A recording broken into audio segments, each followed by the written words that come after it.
Introducing the Airthereal T1 Plus Touchless Vacuum Dustpan. It can handle big messes, small messes, even medium-sized messes that are a little heavier, like raisins. You can even use it to vacuum flour off the floor. But what's this? Is there some dust left over? That's not a problem.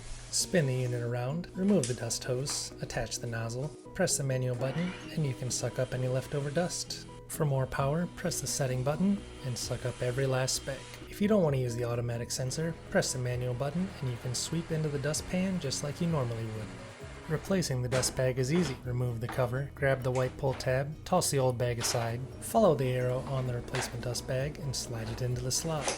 Put the cover back on and you're good to go.